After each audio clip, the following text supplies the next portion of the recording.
Yes, ma'am. This is probably stupid. What does this mean? Band rank choice voting. Thank you for asking. So,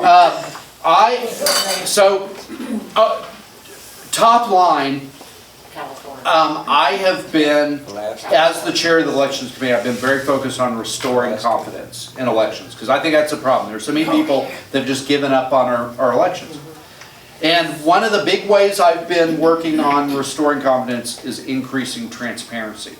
And so we were talking about this before we started, the 3-day grace period. It used to be, starting in 2017, for 3 days after the election, the clerk has to keep accepting mail-in ballots and count them for 3 days after the election. Well, we finally repealed that this year.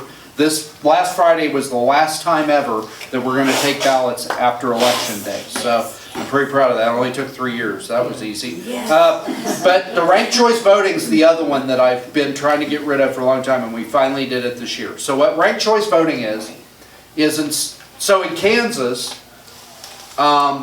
when you vote, the person with the most votes wins. It's pretty clear, right? It's not 50%, unfortunately, because Governor Kelly won with less than 50%, but she got more votes than anybody else, so she's the winner.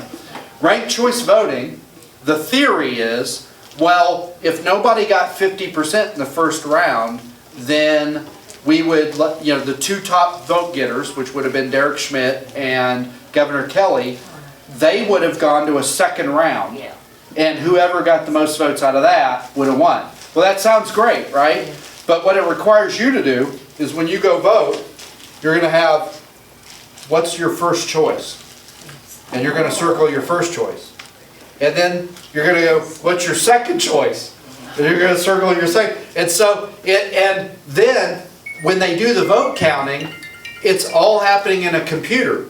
They're like, okay, these people are dropped off. Go to the second round. If your second round is dropped off, you don't get your vote counted. It's very complicated. It's a mess. It's like, to explain it requires like a 2-page explainer. And that is like the opposite of transparency, right? Transparency is the people with the most votes win. That's pretty clear. Pretty clear. I can explain that in one sentence. The person who gets the most votes wins. And so this year we banned that in Kansas because the Democrats did it in their primary a few years ago. No municipalities were doing it, but if Lawrence wanted to start doing it next week before this law, they could have done it. And so now it's banned in the state of Kansas. Nobody can do it. So yeah, that's what that means. Thank you. But I'll tell you, while I'm on this topic, sometimes transparency just means having a conversation, and listening to people. That's why Charlie Kirk, that's why I killed him, because he would just talk to people, and he would listen to them.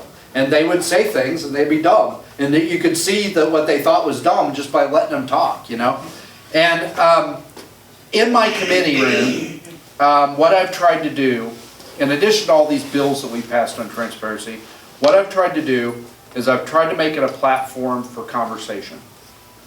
And that's what I want to do as Secretary of State. I want to take this statewide. In my committee, sometimes I'll tee up a bill I have absolutely no intention of passing, getting to the floor, but I know it's going to bring a lot of people to my committee that have concerns about elections. And then we let them talk.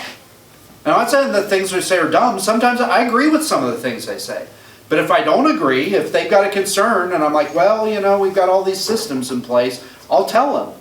I'll push back. They say they've got a concern, I'll say, hey, did you know that we do this, and we do this, we do this? And a lot of times like, wow, I didn't know we did that. Well, I guess that's not a concern. But if I agree with them, I guarantee the other side's not going to agree with them, and they ask. And then, they'll push back. They'll say, hey, they'll ask questions. But the point is we're having a conversation. Because for the last 5 years, we have not been having a conversation about elections. We've been shouting at each other and calling each other names. And it ain't getting better, it's getting worse. Well,